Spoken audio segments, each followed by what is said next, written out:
I'm Gabi Durrant from the National Center for Research Methods. I'm the director of NCRM. And yeah, we've got the panel today, and I will hand over to Professor Mark Elliott in just a few minutes, who will be chairing today's session. So he's an expert on AI and is leading the work stream on AI as part of or in NCRM. And he will then introduce all the panel members. And I'm really delighted that all our panel members could make it, and think that this is a really important topic to discuss. And of course, I really welcome all of the participants today. And in terms of the procedure, so obviously we will be discussing with the panel a number of questions. And then towards the end, about sort of 8 o'clock, we have got the opportunity for the audience to ask questions. Just before we start with the actual panel, just a few words about NCRM, the National Center for Research Methods. So basically, maybe some of you, well, hopefully most of you will know, but maybe there are some that are not so familiar. So basically, we are one of the biggest providers of research methods training in the UK, and we've been funded by the ESRC with sort of different funding phases, 4 funding phases in total. And since 2004, in fact, so for quite a long time in different ways. We really cover a wide range of research methods, quantitative, qualitative, mixed, digital, and so on. So really a wide range of activities. It's not just courses, it's a whole range of activities we are offering.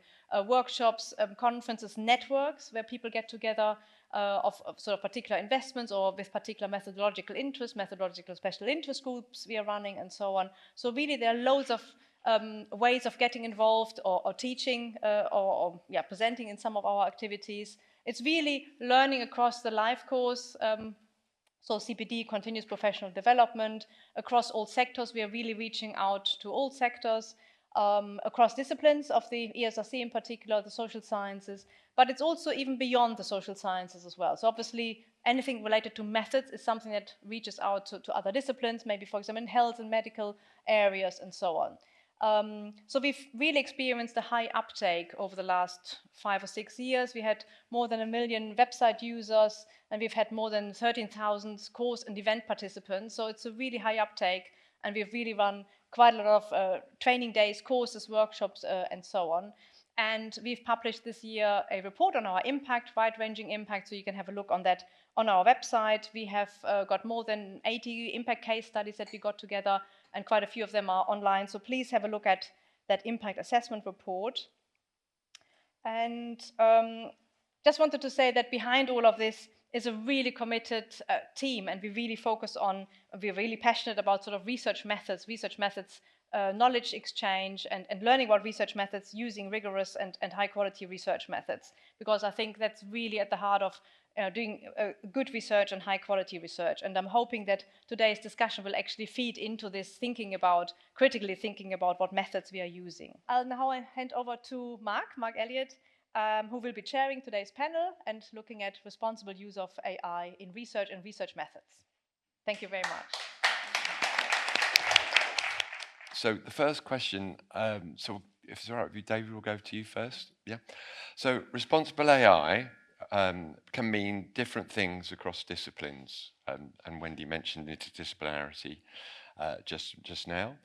From your perspective, what should we be focusing on and prioritizing when we talk about responsibility in AI? Is it fairness, transparency, accountability, or perhaps something else?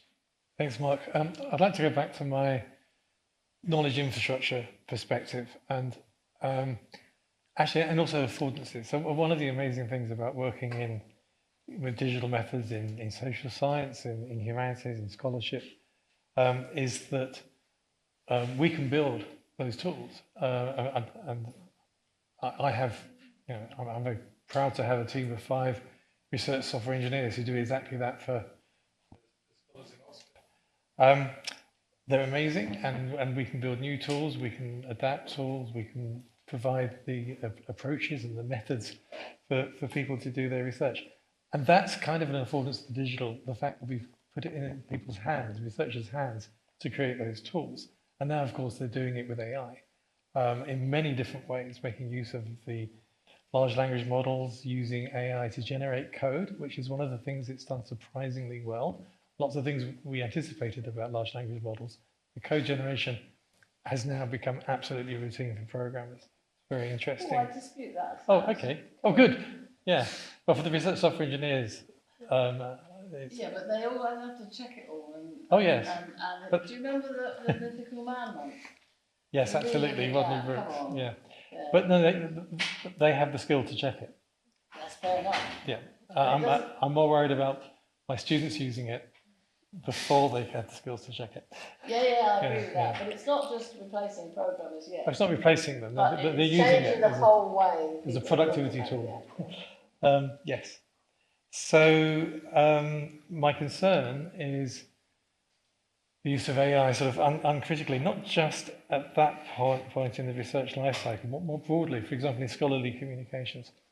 I gave a talk at an event a couple of years ago. I was talking about AI and knowledge infrastructure, and I thought I would have an academic audience that shared my critical concerns about the adoption of AI. And I discovered I had an audience who were evangelical about the adoption of AI, and absolutely were coming up with new tools, new ways of publishing. So that whole process in scholarly communications of a proposal writing, review, or paper writing, review, all of that with AI in the loop. And I was quite worried by that experience, and it's one of the reasons that I think the responsibility is partly with the tool builders for taking that into account. So I haven't said that it's either fairness, transparency, accountability, or something else, but I think it's responsibility for the tool builders. Yeah, so I think when I was thinking of this question and the approach which I have is more of a pyramid, and for me at top is the question of why, tech for good, because we live in a time where nation states do surveillance as well using AI, and that's something which we cannot run off. We have reports where AI has been used in wars as well. So I guess it's very important why, what is the purpose, and it also helps you define my second point, which was accountability, and you touched upon that. So I do talk to a lot of people in businesses as well, and I see two types of people. One who think AI is a solution, looking for the problem. So they want to use AI for everything. The answer is chatbot because they're so energized by using ChatGPT. And then there are people who are resistant. They're very happy with their spreadsheets and they don't want to use AI. So we're talking about big spectrum. Then again, when we know why we are using AI, so we would know the accountability. And I think I kind of feel like accountability is not just with tool builders. It's with people who are using AI. AI is your assistant. It's not the decision maker. Because if you let AI and agents take the decision, who is responsible for those decisions? And understanding that accountability is important. And again, transparency as well, but it's tough with large language models. Essentially, it's a black box that we are talking about, especially focusing on research methods. I've read papers where the large language model was hallucinating. There's no source for it. But because you let them make that decisions, you want to put that text out there.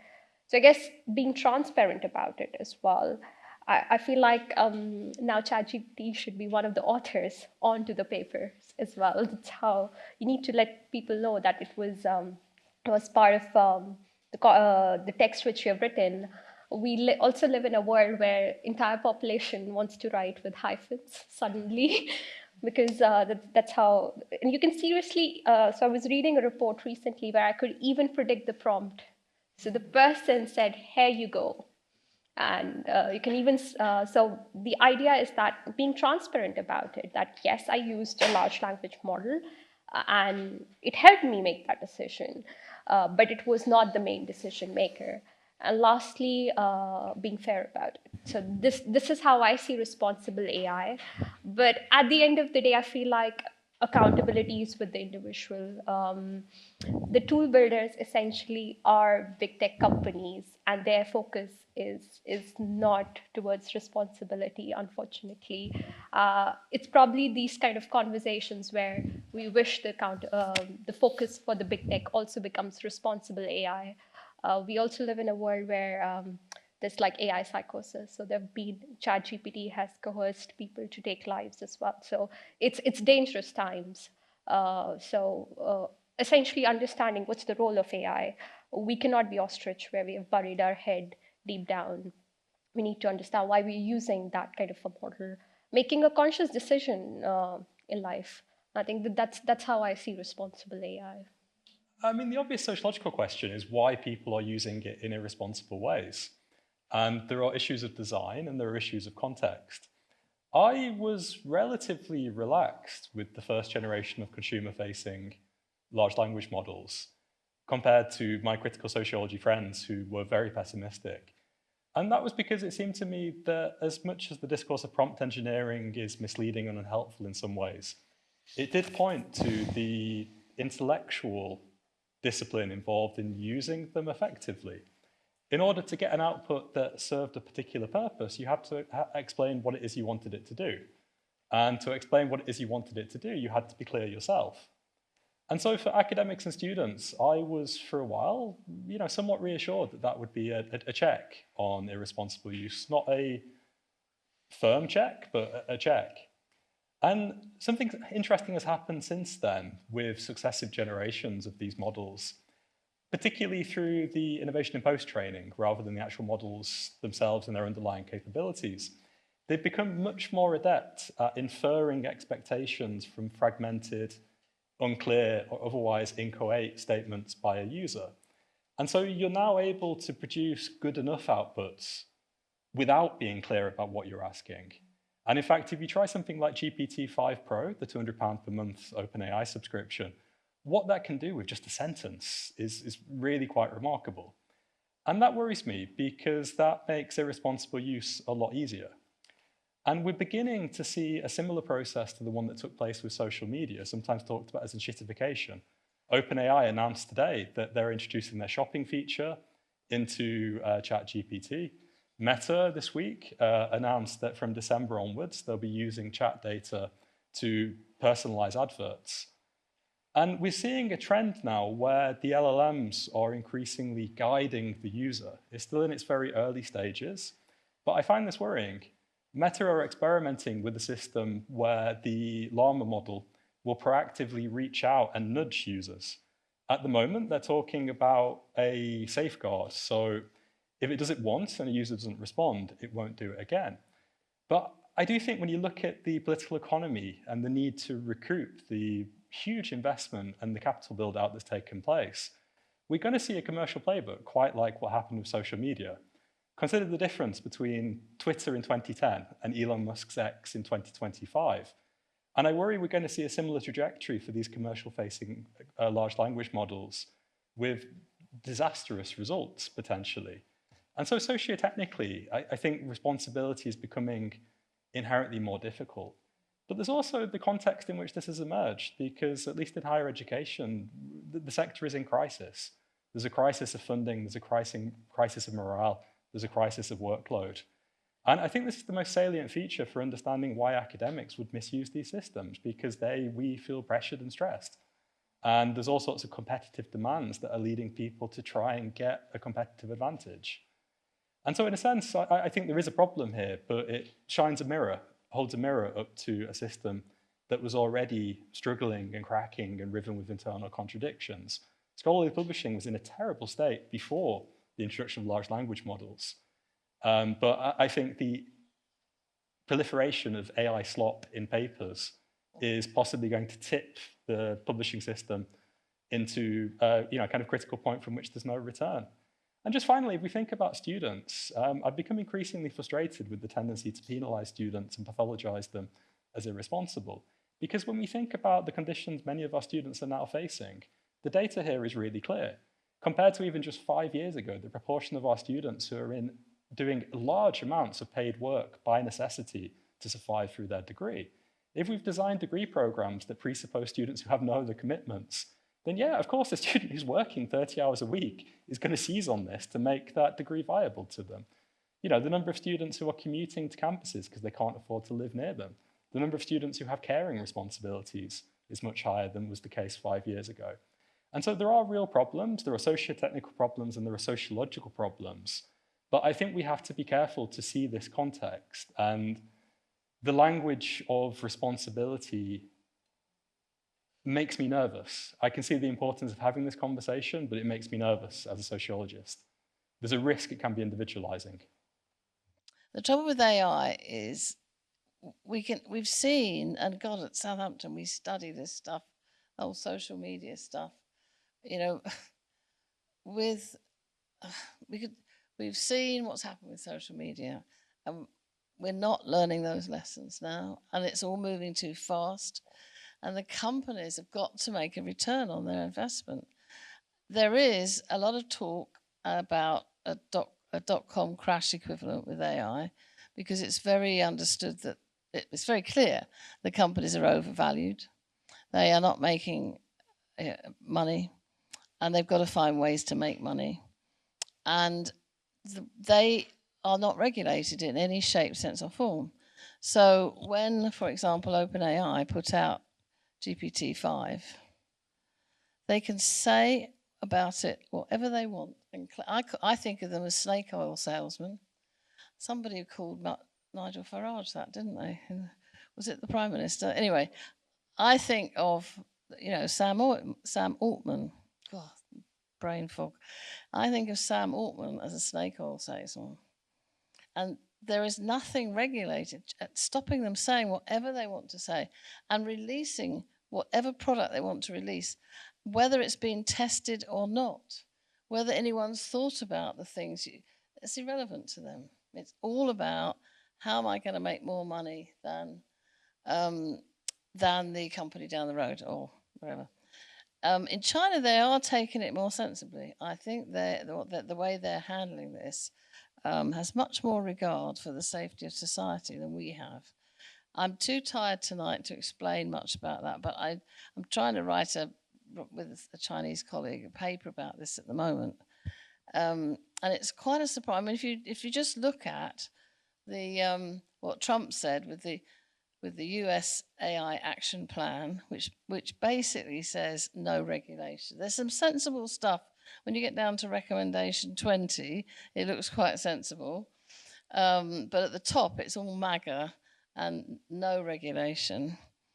That came out a week later. The Chinese released their action plan. This was all back in July. It's all moving so fast, where they were talking about making things much more open, more transparent, being clearer about how the products are tested and evaluated, and actually working with the United Nations, which, you know, of course, because I was part of that, I'm supporting what the United Nations are trying to do, flawed organisation as it is.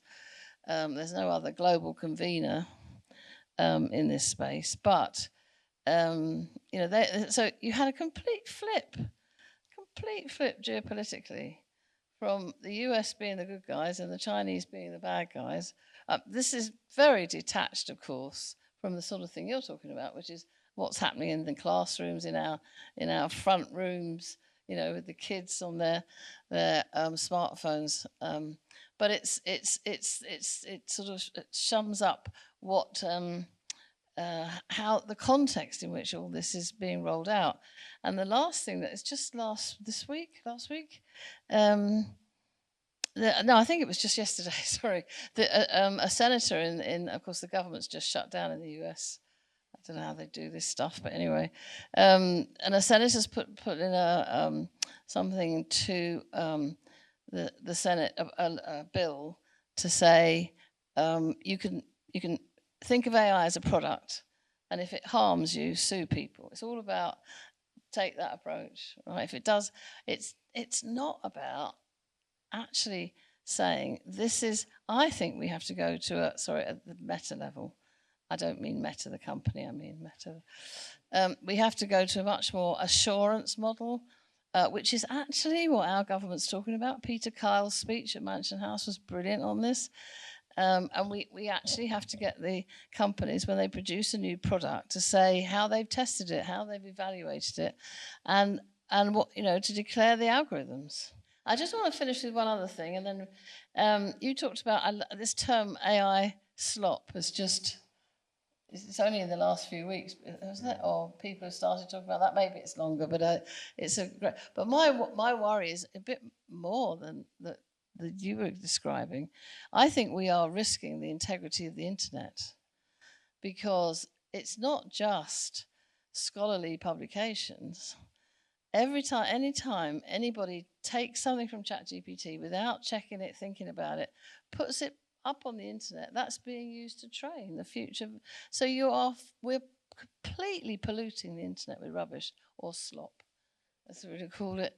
And I really worry about this for future generations. And we're polluting the digital world in the same way as we've polluted the physical world, but it's happening much faster. And I don't see how you unpollute it. So large language models have shown impressive capabilities for generating human-like text, but they raise concerns about misinformation. We could also call that slop in the aggregate, bias, lack of transparency. How can we mitigate these risks without compromising their potential for innovation? So I guess this is kind of, okay, that's a problem. How do we go about solving that problem? Do you want to start again, David? Sure. No pressure. This is segued really well, and I want to pick up on a couple of the comments there. And I'm going to start very positively, because I think if anyone can do this, this community can. So we're really good with metadata, with provenance. We're really good at sharing models. We're really good at interpreting data.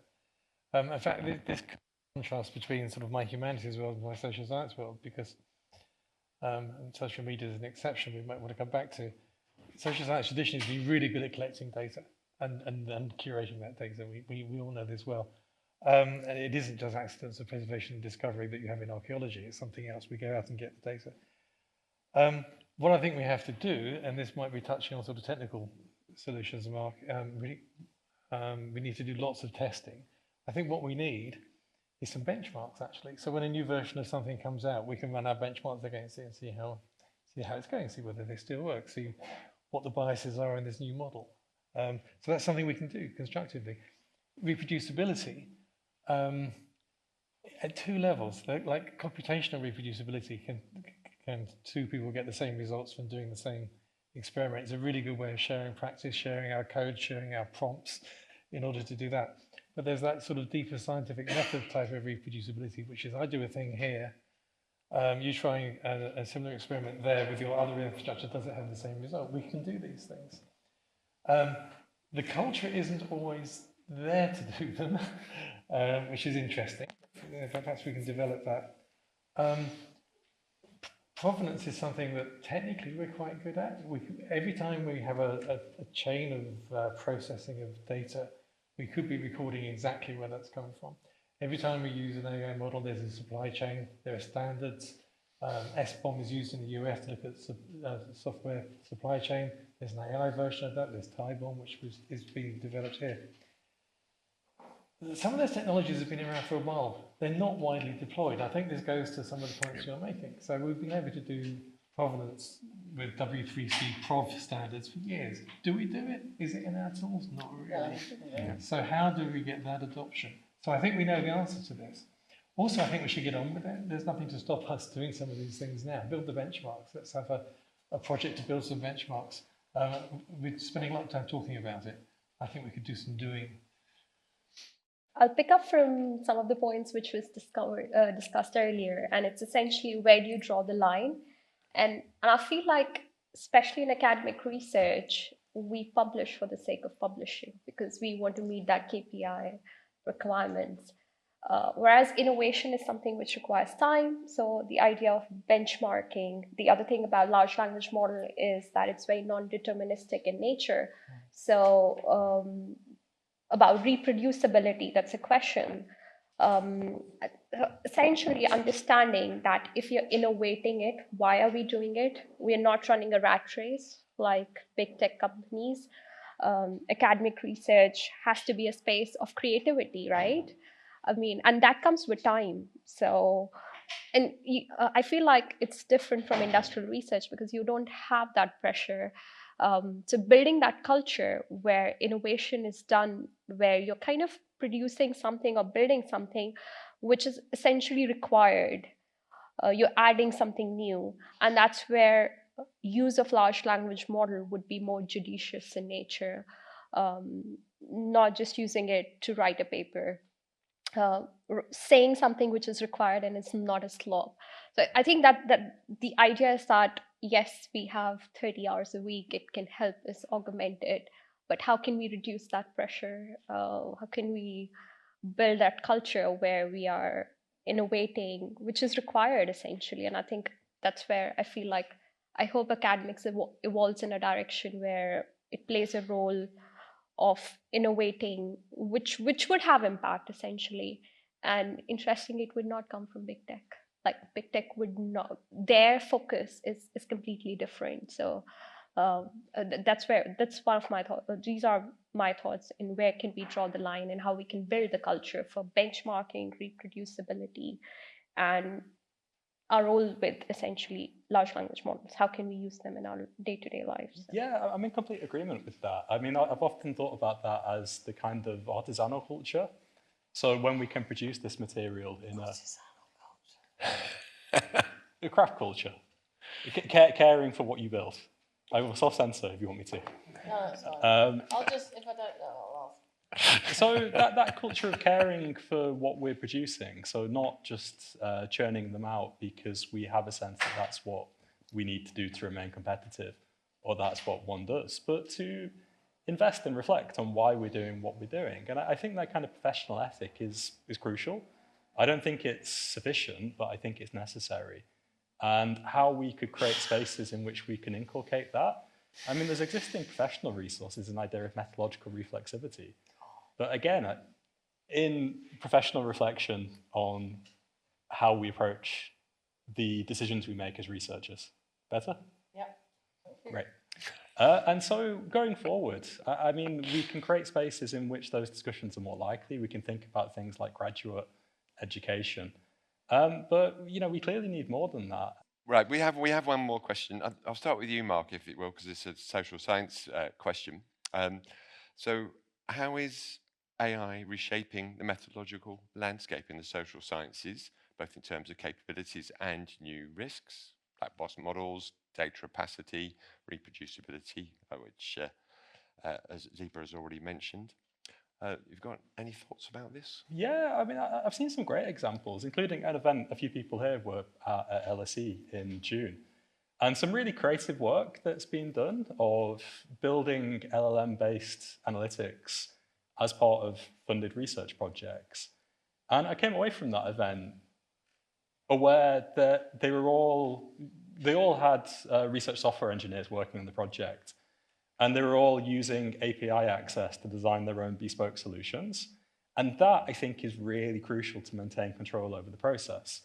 Because if we are going to see commercial software go through this kind of machitification phase, I think the idea that we would see people using commercial large language models for research methods is terrifying. And anecdotally, people are doing this. And they should be told to stop urgently for all sorts of reasons. Not least of all ethics and data governance. But I think even off-the-shelf solutions really worry me, because the risk is that unless control is exercised over the process, like qualitative research in particular, the kind of analytic encounter at the heart of it is going to be lost in a black box of prepackaged software.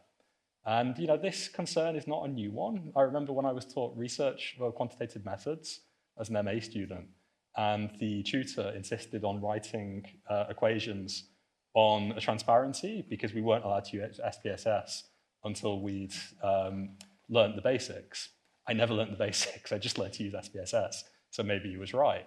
So it's a continuation of a kind of general theme that the more we use software in research, there's always a concern that we're being de-skilled in the process. But this seems like a much more worrisome and more radical potential de-skilling. And while there are creative projects that are using things like API access effectively, I worry what happens when these diffuse into real-world contexts. Because talking to colleagues and acquaintances in government and commercial social research, LLM-driven analytics have been taken up much more quickly in those sectors because there's more of an immediate need to demonstrate value for money effectively. And I think we have to be aware that that pressure is coming to higher education, because once it becomes normalized that we can do qualitative research in particular a lot more quickly, funders, universities, colleagues are going to start expecting that we do that. And I find that really, really worrying, because things will get lost. So I think there are some, there are ways of doing this responsibly. But I think even if we are taking those responsible strategies, we have to imagine, if we're building something new, how might it be used 3 or 4 years down the line in a different context?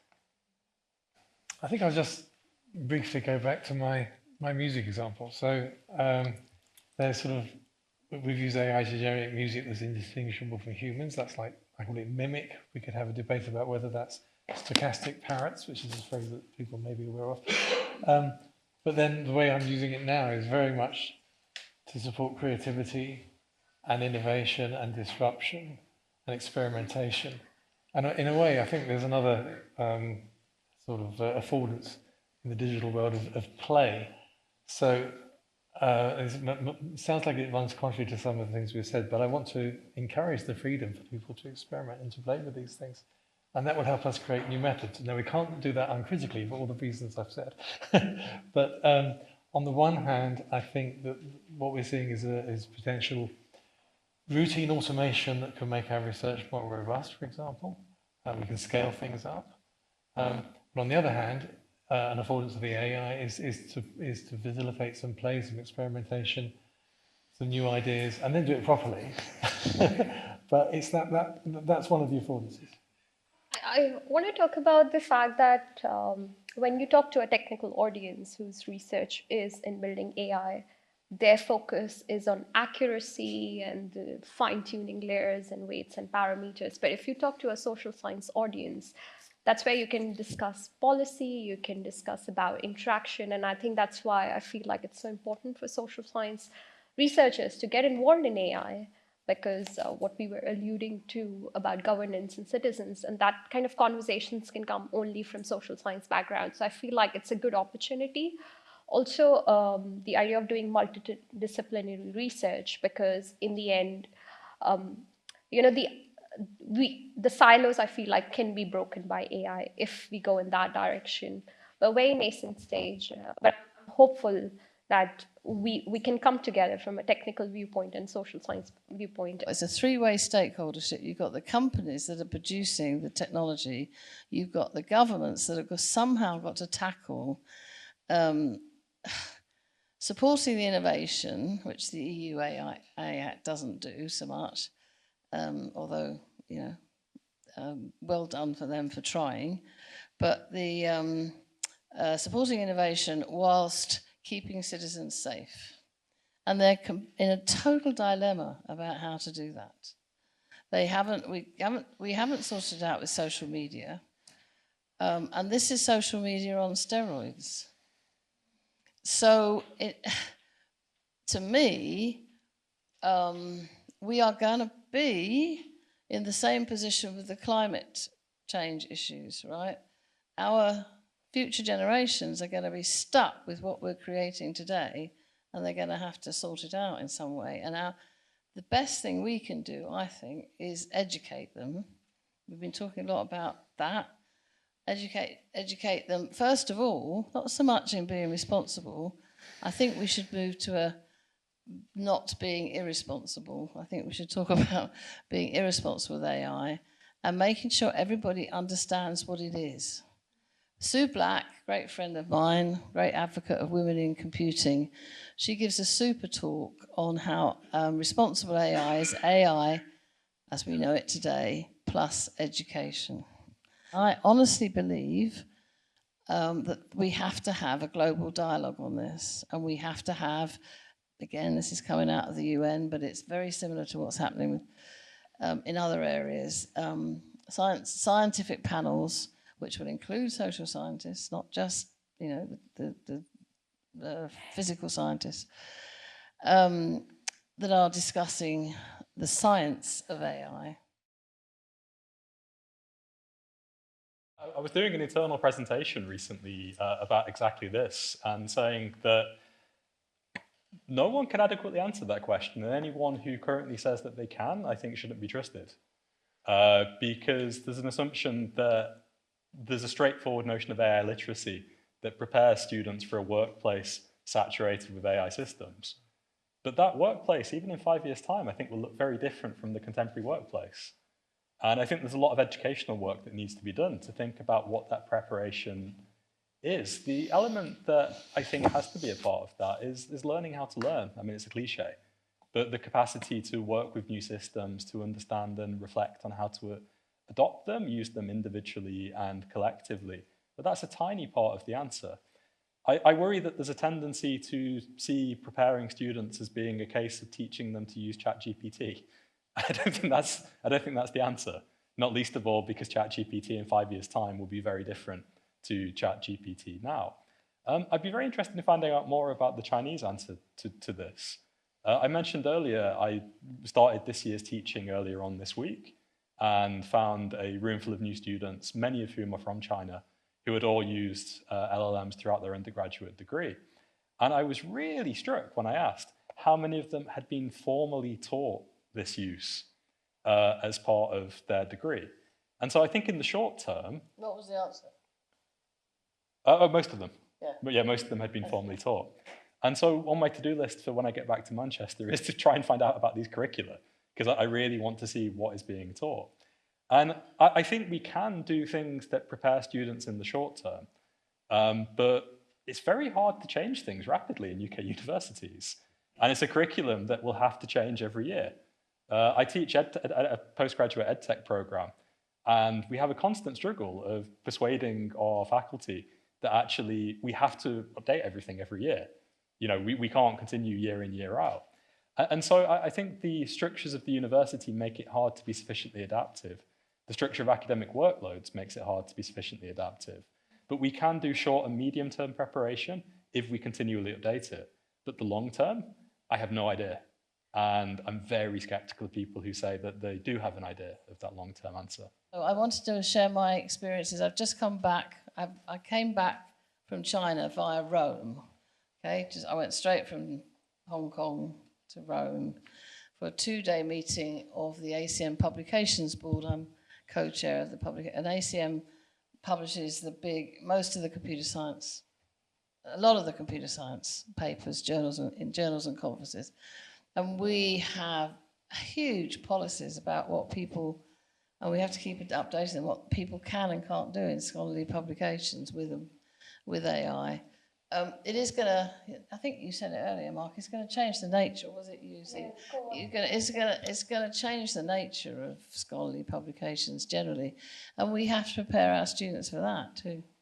It is going to, but we're getting very pessimistic, which is what tends to happen.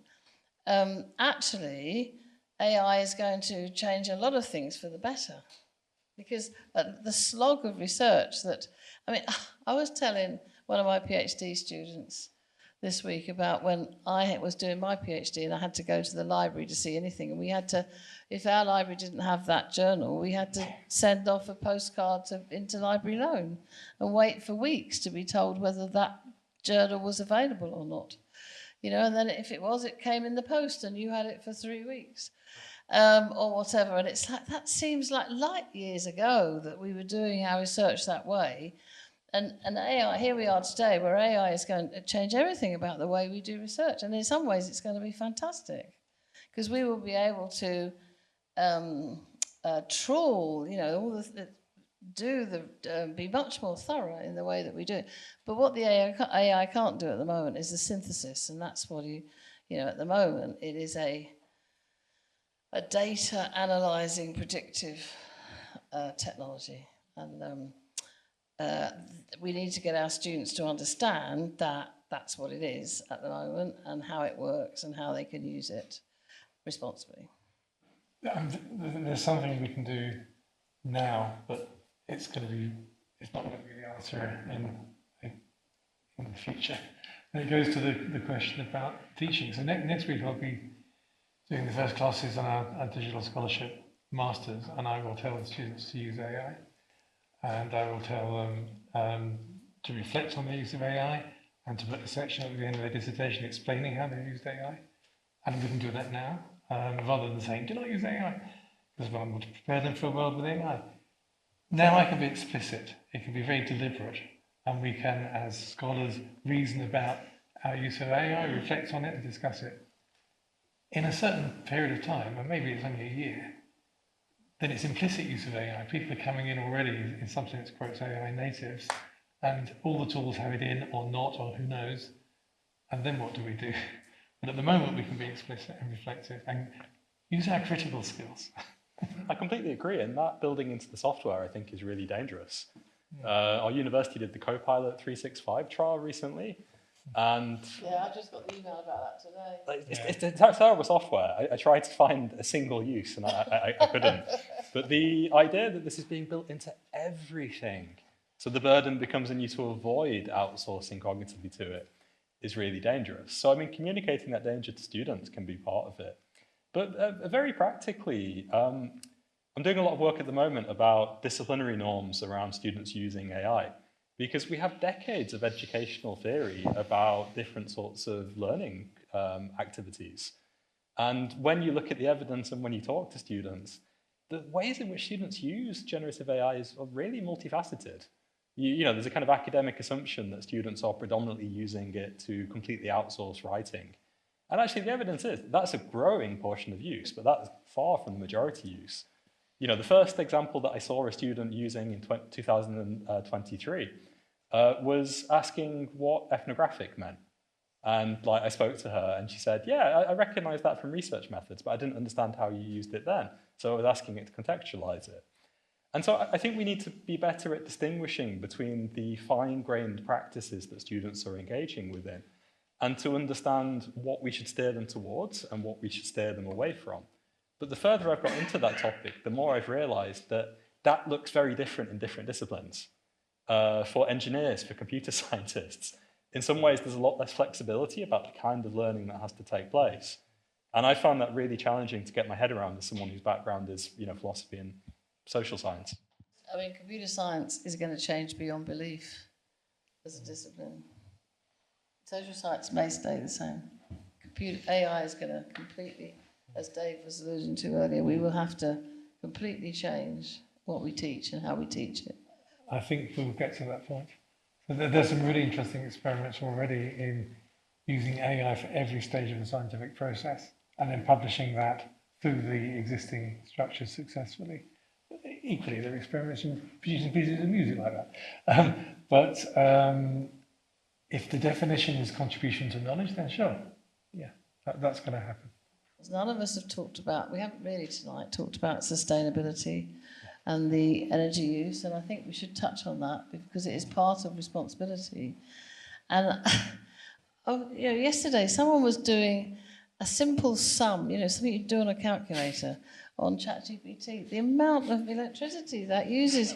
You know, this is partly what we have to say to people. It's like, I mean, even Sam Altman said, stop saying thanks to ChatGPT because it has to, that takes that as a prompt and everything whirs up. I do think down the line, actually, I think the data centres could be a good thing. I think I mean, just take the investment in the UK, I think they will lead to economic growth just because people building them will mean there's jobs. But I do think we can think of them as big heat pumps. I think we are working on the technology where we can invert.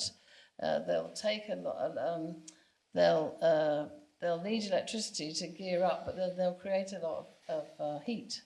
And we can reverse that. So you might want a data centre in your backyard because you'll get free heat and light from it down the line.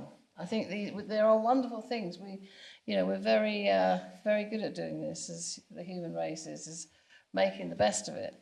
But I do really think at the moment we should be telling people not to use them to do simple things.